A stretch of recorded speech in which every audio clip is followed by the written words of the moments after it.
Opa, tudo bom? Bom, eu estava lendo agora um site, uma notícia agora à tarde, que falava sobre a questão do caos que está acontecendo lá em Nápoles, na Itália, tá? Que protestantes estão queimando as contas de energia, tal valor, né? Olha só, residentes de Nápoles se juntam nas estradas, nas ruas e protestam e fazem a queima das contas de energia exorbitantes que as pessoas não têm simplesmente como pagar, né? E aqui tem um videozinho que eu não vou tocar, mas pessoas em Nápoles queimam suas contas de energias. O negócio lá está realmente bastante alto, né?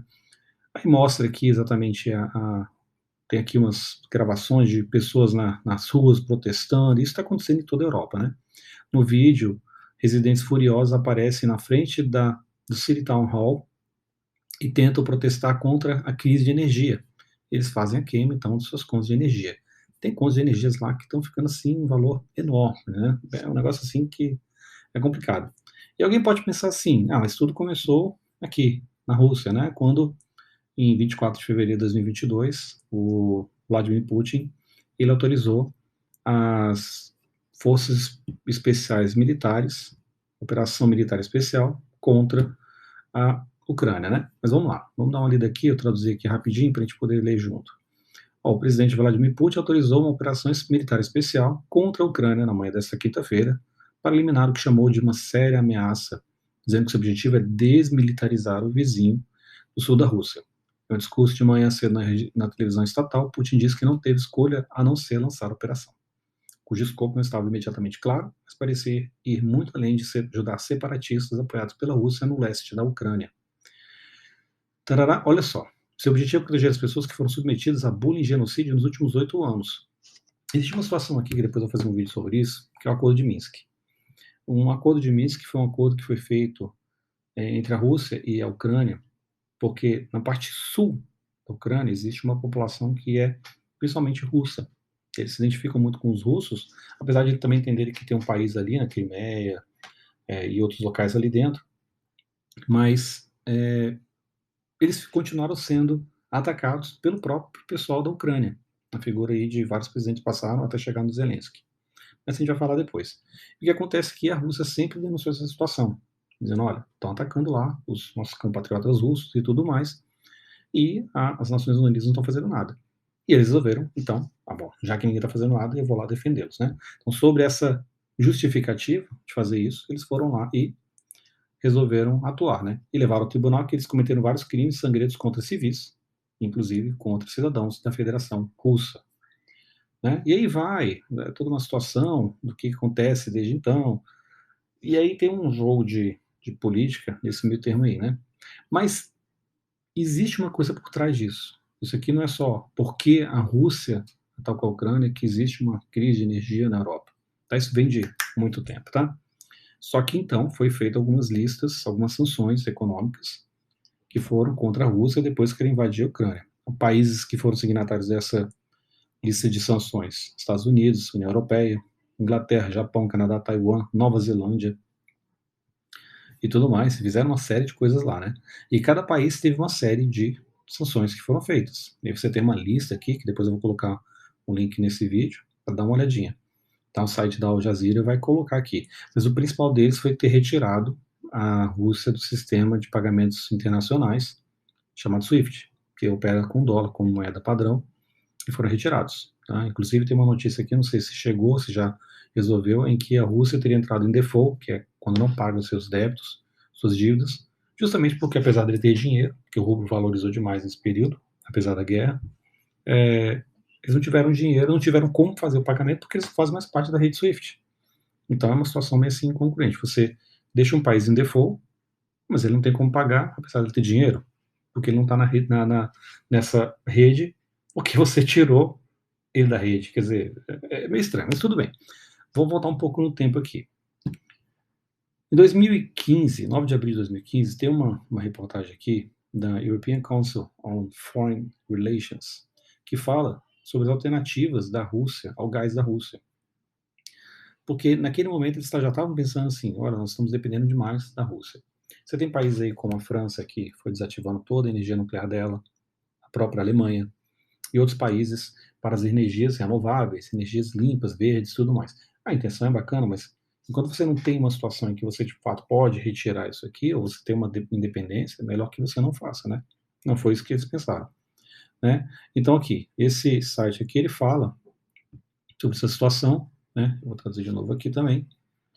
Ele fala que as alternativas da Europa ao gás russo. Em fevereiro, a Comissão Europeia publicou uma comunicação que descreve a lógica para uma União Europeia da Energia, que foi proposta pela primeira vez pelo então primeiro-ministro polonês Donald Tusk, agora presidente do Conselho Europeu.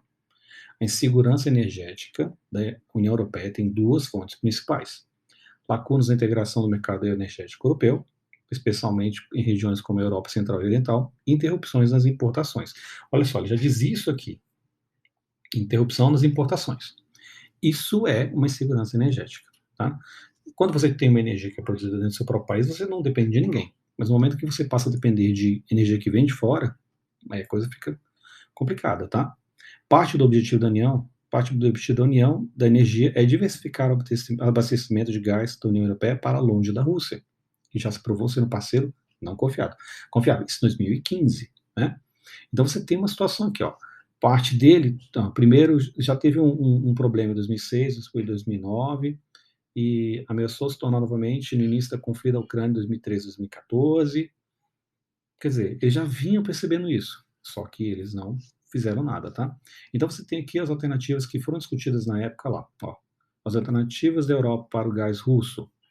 Você tem o Irã, que você poderia ter os prós e contras, você tem aqui recursos de óleo e gás vastos, só que você tem problema de sanções internacionais, então você não poderia importar de lá. Iraque, estabilidade política. Kurdistão.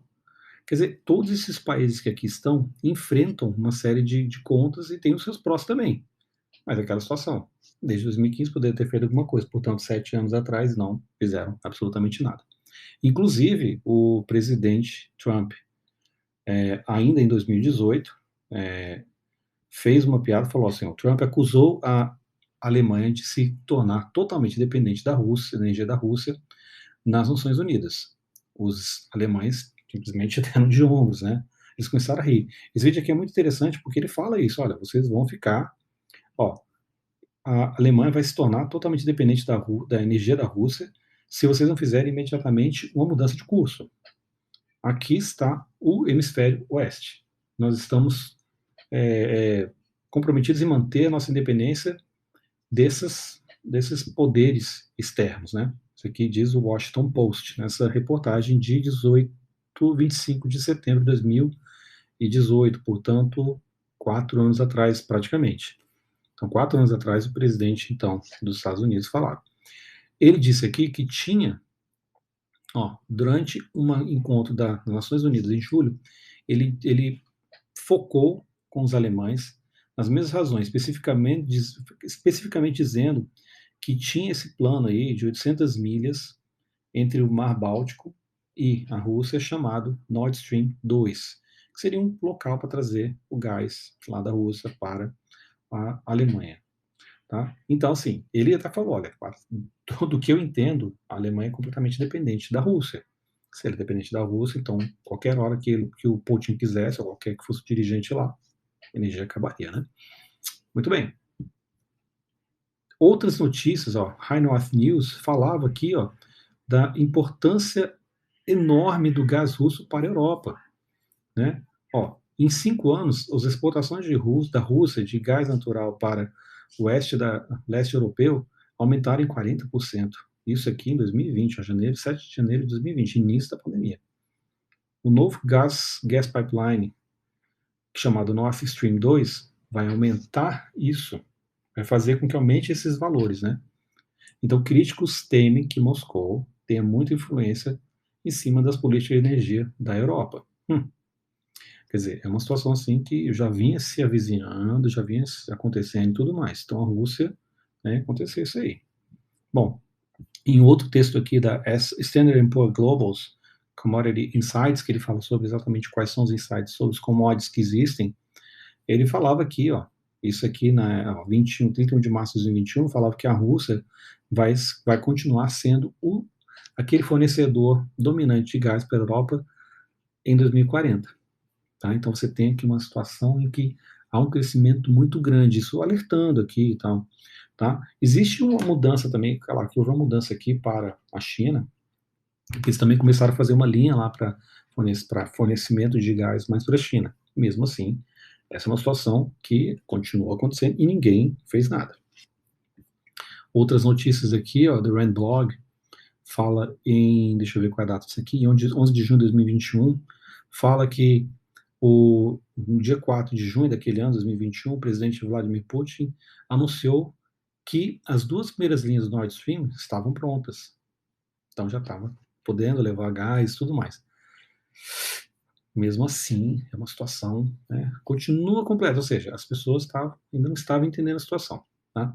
E aí eu encontrei esse site aqui muito interessante, que é o chamado Eurostat, que ele dá estatísticas da Europa. Tá? E aqui ele diz aqui, de onde nós importamos energia, de onde nós importamos e tudo mais, essa coisa toda aqui. E é muito interessante esse site, eu vou abrir aqui para vocês verem, porque ele traz os países, então a Alemanha, Inglaterra, Irlanda, França. Se você clica nele, olha só, ele vai trazer uma informação mais pormenorizada de onde vem o gás, a importação de gás natural, que é usado basicamente para aquecimento, para as indústrias e para outras situações lá. Então, se a Federação Russa, ó, olha só, quantas milhões de toneladas aqui, não sei exatamente o que é essa quantidade aqui, terajoules, olha só.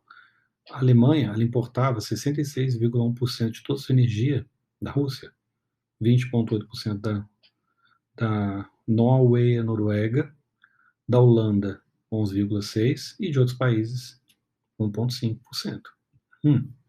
França, vamos ver aqui quanto que a França dependia de lá.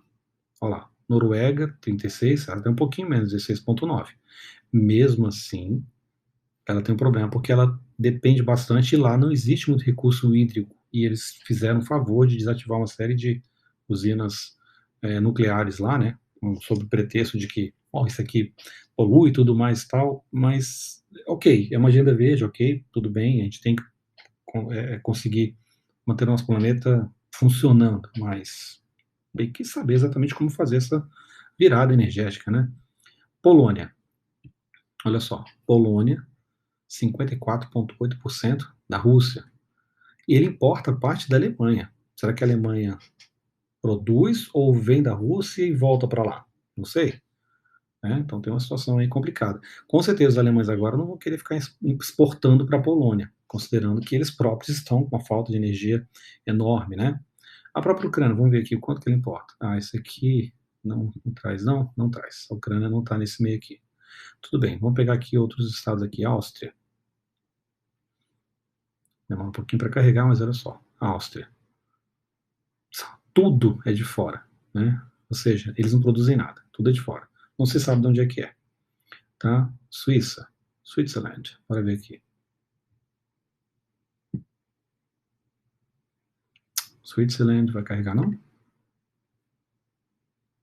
Acho que não vai carregar. Vamos lá. Holanda, só para ver aqui. Também não vai carregar? Eu não sei. Bom, o site está um pouquinho lento, tá? A Holanda aqui, então vamos ver aqui, ó, de onde ele vai trazer também. Você tem aqui da Noruega e você tem da Rússia. 30,3%, é um terço das suas importações de gás, né? Então você vê que a Europa de 4 para a Rússia. E isso considerando que eles fizeram essa situação de colocar esse bando de sanções, como eu coloquei aqui, né? Uma série de sanções econômicas para a Rússia. Então a Rússia simplesmente podia fazer, quer saber? Eu posso fechar aqui a hora que for. Com essa crise, então, essa falta de energia, os preços de energia começaram a crescer enormemente. Você vê aqui, ó, crise de energia, pode a União Europeia domar esses preços que estão aumentando? É uma situação bem complicada, né? Vamos pegar aqui e traduzir para vocês verem. Olha lá. A pressão está aumentando por um teto em toda a União Europeia para o custo do gás e da eletricidade, à medida que os preços sobem. Como funciona o mercado de energia e pode ser reformado para evitar tanta volatilidade? E lá, diferente aqui do Brasil, ele funciona o seguinte, pelo que eu li em outros sites. O preço sobe e ele é automaticamente colocado na conta. O preço desce, é automaticamente colocado na conta. Então, o preço flutua ao longo do mês. É diferente do Brasil, que você tem uma taxa fixa e que você paga ao longo do mês. Passou algumas bandeiras, você tem um aumento aqui e tal, bandeira vermelha, bandeira amarela, bandeira, sei lá. Aqui, lá não, lá ele vai flutuando. Então, é uma situação que aumenta enormemente. Tá? Então, assim, você tem uma situação em que aumenta muito. Ó, 6 meses depois, e apesar do contrato do ano seguinte, para a eletricidade alemã chegar a 995 euros por megawatt-hora, entendeu? Você quer aumentar 10 vezes em relação ao ano anterior, entendeu? O limite para toda a União Europeia ainda não foi cobrado, ou seja, está subindo, está subindo, está subindo, subindo. E muitas empresas estão fechando, tá? Olha lá, os preços de energia na Europa sobem enormemente, entendeu? E existe um plano de intervenção para acabar com essa crise. É um negócio, na verdade, cai, tá? O preço de energia europeu cai na medida que a União Europeia planeja intervir na crise. Plunge, eu vou trazer errado, tá? Ele cai, tudo bem. Ele está pensando aqui, tá, 30 de agosto deste ano. Ó, os preços de energia na Europa caíram com sinais de que a região está intensificando esforços para conter uma crise que ameaça levar a região à recessão com a aproximação do inverno. Não baixou muito não, entendeu? Eu tenho outro site aqui, o próximo, que eu vou mostrar para vocês, que ele demonstra como é que funciona essa situação do preço de energia lá, tá? Esse site aqui, Statista, ele sai uma série de estatísticas a respeito dos preços, tá? Eu vou colocar aqui a diferença, o aumento de preços na Itália. Como eu lembrei que eu coloquei aqui Nápoles, né, que o aumento tá enorme, você vê aqui, ó, 5 de setembro, na segunda-feira de 2022, vamos para cá para a gente ver o preço da Itália na evolução. Olha lá. Em janeiro de 2020, o preço por quilowatt-hora era de 47 euros e 46 centavos. Ele foi tendo um decréscimo aqui, chegando até o mínimo aqui em maio de 2020, tá? 21,78, e depois ele começou a subir. Tá? Então você tem uma situação que ele sobe enormemente, tá? Dá alguns spikes aqui, tá? E quando a gente chega em fevereiro de 2022, um pouquinho antes ou depois, mas não foi mês de fevereiro, que a Rússia disse: opa, vou fazer esse ataque ali à Ucrânia. Foi para 207, desceu para 245, 230, que bate com essa data aqui, ó, a gente pode ver, então, agosto, ó, então ele percebe realmente uma diminuição um pouquinho aqui, mas olha lá, junho, julho, 441 euros. Tá? Só para colocar em perspectiva, Euro to BRL, olha só. R$ 2.289,10 a cotação de hoje para uma conta de energia.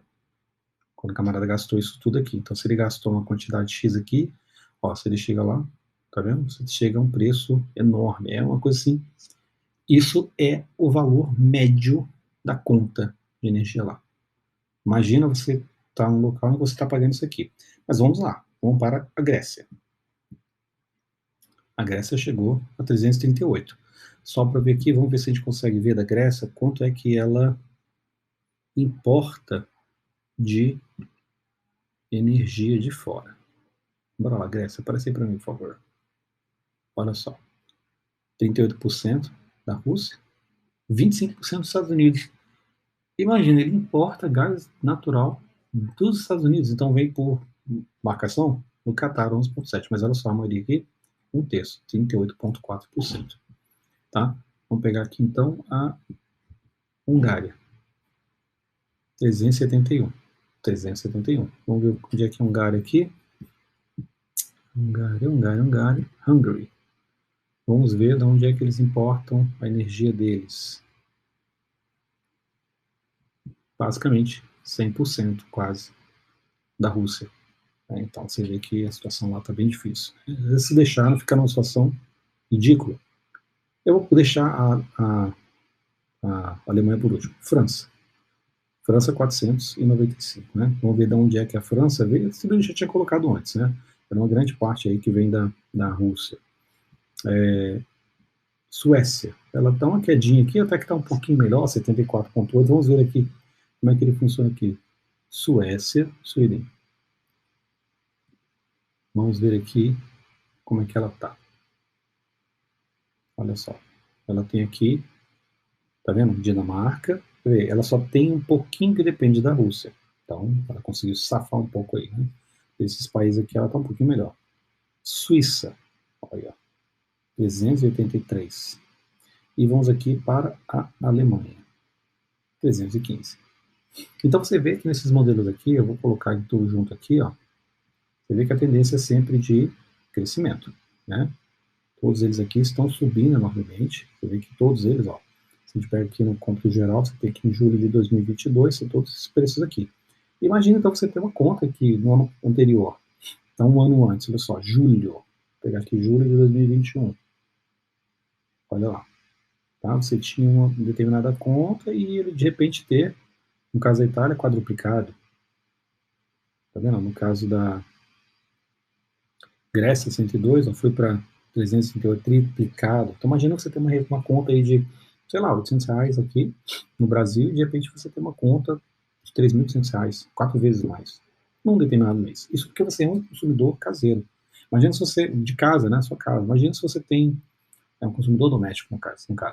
Imagina se você é dono de um estabelecimento. Tem estabelecimentos lá na Europa e em vários países lá que estão se fechando, indústrias que estão fechando porque não tem energia.